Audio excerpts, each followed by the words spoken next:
একজনে জিগাইছিল ভালোবাসা কোন দেশে তৈরি হয়েছে রে, আরেকজন উঠে কয় চায়না। কয় কেন? কয় ভালোবাসা তো বেশি দিন টিকে না, চায়নার মালও তো বেশি দিন টিকে না। হ্যাঁ, আমাদের সমাজের কিছু মানুষ আছে আল্লাহ যে মরার পর মানুষের ভালো মন্দের বিচার করবে এটা বিশ্বাসই করে না। এরকম আছে না নাই? হ্যাঁ গো, কথা হইল পাইলাম থালে দিলাম গালে, পাপ পুণ্য নাই কোনো কালে। হ্যাঁ, এরকম মানুষ কিন্তু আছে। তাই এক কাঠ মোল্লা, কাঠ মোল্লা মানে আসলে এলেম কালাম কিছুই নাই। বড় বড় মাওলানা হুজুর গো দেখা হ্যাঁ ও হুজুর সাজ্জা বইছে। এক এলাকায় গেছে ওয়াজ করতে, তো ওনার আবার পাশের বাড়ির রহিমার লগে আসিল পিরি। এরম হয় না? হ্যার আবার যে এলাকায় ওয়াজ করতে গেছে ওই এলাকায় এলো বিয়া হইছে।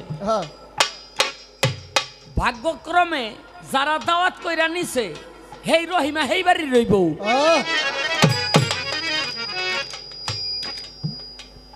এখানে ওয়াজ টোয়াজ কইরা ওয়াজ তো বড় জোর 12টা পর্যন্ত করে, তাই না? তো বাড়িতে গেছে শুইবার, গিয়া দেহে হেই রহিমা। আরে তুমি এখানে? কয় হ, আমার তো এই বাড়ির বিয়া, এই বাড়িতেই বিয়া হইছে। কয় তো ঘরের ভিতরে আহ, রহিম হইল বেড়ার হেইদারে।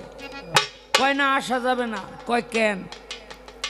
কয় আপনার না একটু আগে ওয়াজ করলেন বেগানা নারী বেগানা পুরুষের মুখ দেখলে হাসরের মাঠে তার কাটার মতো খাড়া খাড়া তার কাটা বিছানো একটা রাস্তা থাকবো, ওই রাস্তা দিয়া ফেরেশতারা টাইন্না টাইন্না হ্যাঁ দুজকের মধ্যে নিব, আর মাংসগুলি খুল্লা খুল্লা পরব।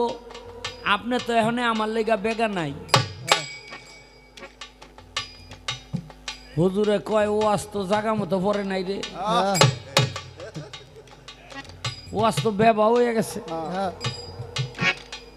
এখন বুদ্ধি কইরা কয়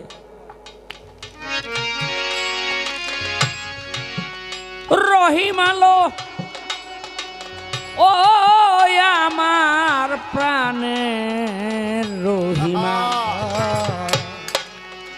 আদম থাইকা এই পর্যন্ত কাটাগুলি মানুষ টানতে টানতে গেছে গা বোতাওয়া, আর তরে আমারে টান দিলে জামুগায় আমরা দুইজন পিছলাইয়া।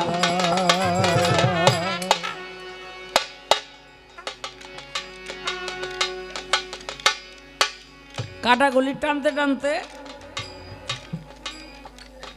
এই কাটা গেছে বোতাওয়া, আর তরে আমারে টান দিলে আমরা দুইজন জামুগা পিছলাইয়া।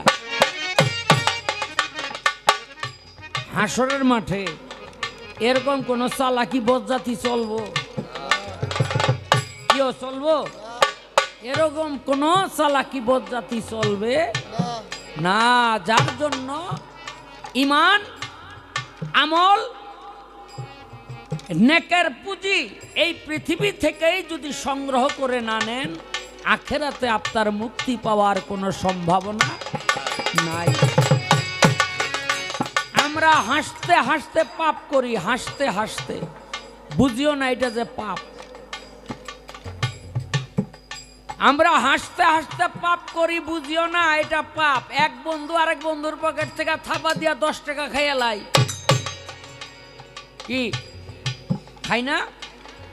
কিন্তু একবারও খেয়াল করি না এই যে 10 টাকা খাইলাম এটার দাবি যে তার রয়ে গেল।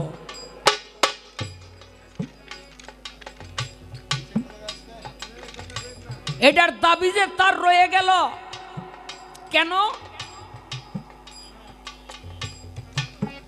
দাবি যদি না ছাড়ে তাহলে আখেরাতে তার এই দায় ঠেকতেই হবে।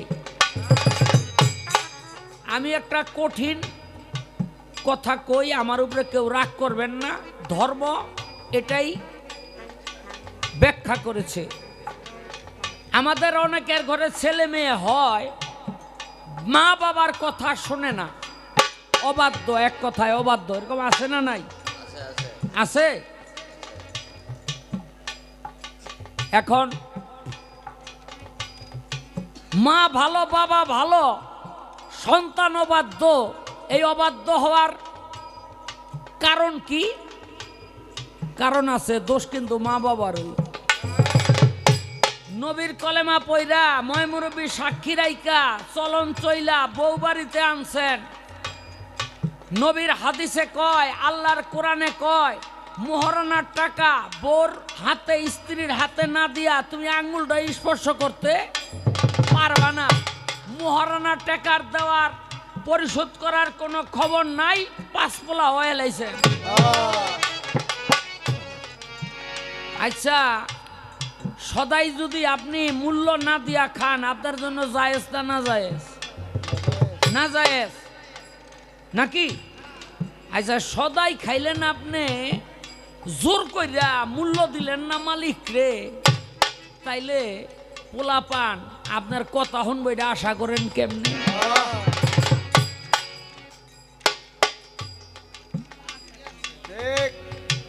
খালি পোলা পান পিটাইয়েন না, খালি নিজের দিকে একটু দেখেন। এরপরে আর একটা কথা কই, যারা বিয়া শাদী করছেন তারা মনে রাখবেন এবং শুনে রাখবেন, নিজেকে প্রশ্ন করবেন যে আমরা কয়জনে স্ত্রী সহবাসের দোয়াটা জানি। স্ত্রী সহবাসের দোয়া মানে একেবারে যেটা সারমর্ম, শয়তান থেকে আল্লাহর কাছে পানা চাইয়া আপনি আল্লাহকে রহমত নিয়ে স্মরণ করে আপনার বিবির কাছে আপনি গেলেন। আল্লাহর কাছে যখন শয়তান থেকে আপনি পানা চাইলেন, শয়তান দূর হয়ে গেল। আর যদি এই দোয়াটা পয়রা না নেন, তাইলে শয়তান আপনার সঙ্গে থাকে। আপনি যতটুকু আনন্দ পান, শয়তানও আপনার স্ত্রীর এই সহবাসের সময় ততটুকু আনন্দ পায়। সমান সমান অংশীদার। নারী হইল একজন, স্বামী হইল দুইজন। এখানে শয়তানের ঘরে যেই পোলাপানগুলি হয়, এটি আর কত দুর্বল হইব। খালি পোলাপান পিটাইয়েন না, নিজের দিকে একটু খেয়াল রাখেন যে এই পোলাপান ভালো করণের যা যা লাগে তা করছেন কিনা। কি ভবেশ দা, এই ভবেশ দা আবার স্ত্রী সহবাসের দোয়া জানে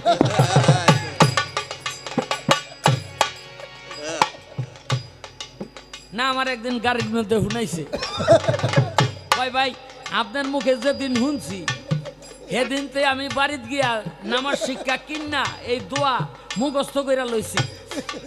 হিন্দু হই আর যাই হই, পোলাপান শয়তান বানান যাইব না।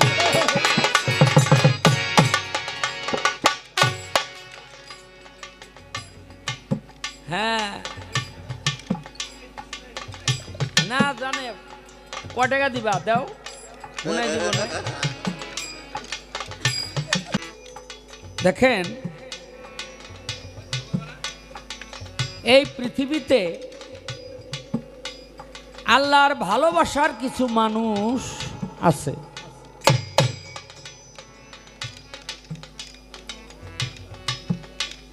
আল্লাহর ভালোবাসার কিছু মানুষ আছে, যেই ভালোবাসার মানুষের জন্য আমাদের মতো মানুষ পাপ করে, তবু আল্লাহ পাক আমাদেরকে ধ্বংস করে না। এই মুসা নবীর সময়ে একটা এলাকার মধ্যে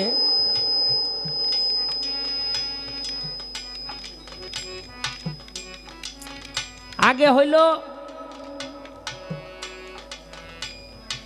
কোন এলাকার মানুষ যদি অপরাধ করত, পাপে লিপ্ত হয়ে যাইত, ওই এলাকার মধ্যে আল্লাহ পাক গজব দিয়া সব শেষ করে দিত, ধ্বংস করে দিত। এটা এখন হয় না। কেন হয় না জানেন? আমরা অনেকেই জানি না, শুনতে মন চায়। আমার নবী করিম সাল্লাল্লাহু আলাইহি সাল্লাম এটা বন্ধ করে দিয়ে গেছে। আল্লাহরে কইছে, আল্লাহ আপনার কাছে আমার ফরিয়াদ, আমার উম্মত পাপ করলে আপনি ধ্বংস করে দিয়েন না অন্য অন্য নবীর উম্মতের মতো, তাদেরকে আপনি তওবা কইরা ভালো হওয়ার সুযোগ দিয়েন। এই জন্য আগের মতো গজব আসে না। মুসা নবীর আমলে একটা এলাকার মধ্যে এরকম একটা গজব দিয়া শেষ করে দিবে। জিব্রাইলে কয়, ইয়া রাসূলুল্লাহ, ওই এলাকার মধ্যে যে গজব দিবেন,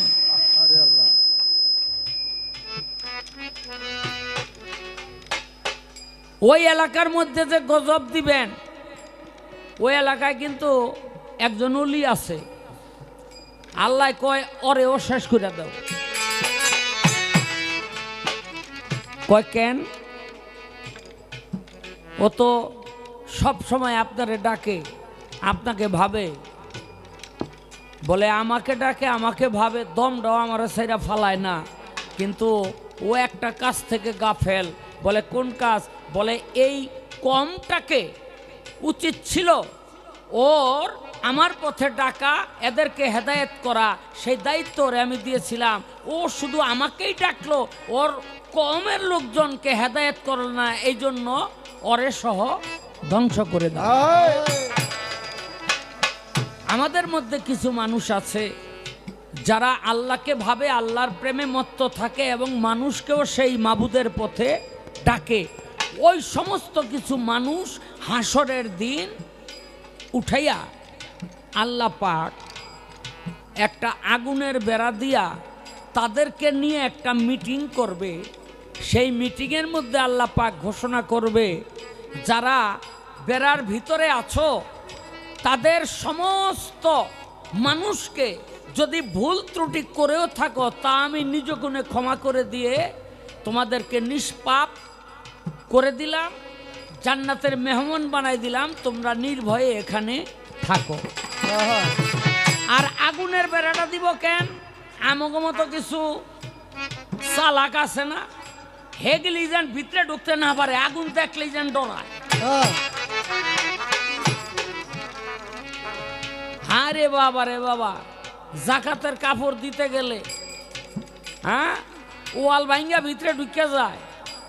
আর যদি আল্লাহ পাক নরম কিছু দিয়া, আরামের কিছু দিয়া বেড়া দিত, এই ওয়াল রাখতো, ভিতরে ঢুকা গেত, আল্লাহ আমরা হেরা।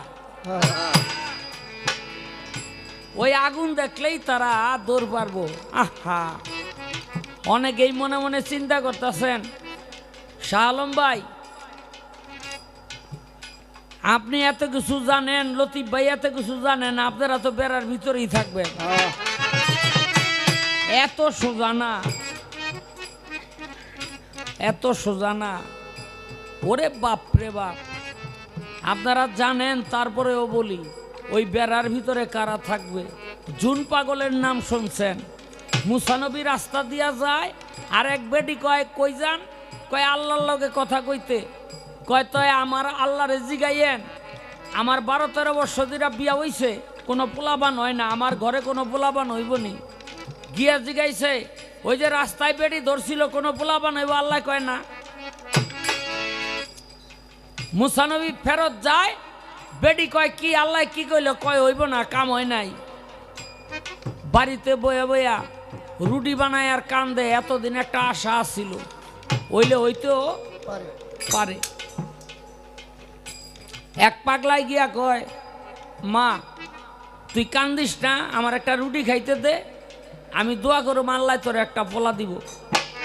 বেটি কান্দন থুয়া দিছে আইসা, আরে আল্লাহ নিজেই না করে দিছে। আর পাগলায় কয় আল্লাহ দিব। আমার মনের কথাটা কইছে, নে এক রুটি। এমনি করে 3 রুটি খাইছে, আতুডে কয় আল্লাহ 3 পোলা দিস। বেটির বছর 5-6 মধ্যে 3 পোলা হইছে। পোলা লইয়া রাস্তায় খেলায়, আর মুসা নবী ওই রাস্তা দিয়া যায়। কয় এ মুসা কই যা? কয় আল্লাহর লোকে কথা কইতে। কয় কোন আল্লাহ? মুসা নবী কয় কেন, আল্লাহ তো একটাই। বেটি কয় তুমি জানো না, আল্লাহ হইল 2টা, একটা তোমার আল্লাহ আর একটা পাগলার আল্লাহ। তোমার আল্লাহ কইছিল আমার পেটে কোনো পোলাপান দেয় নাই, কিন্তু আমি যে পাগলার আল্লাহর লোক এটা তো আমি জানতামই না। এই যে দেখ পাগলার আল্লাহ আমারে 3 পোলা দিছে।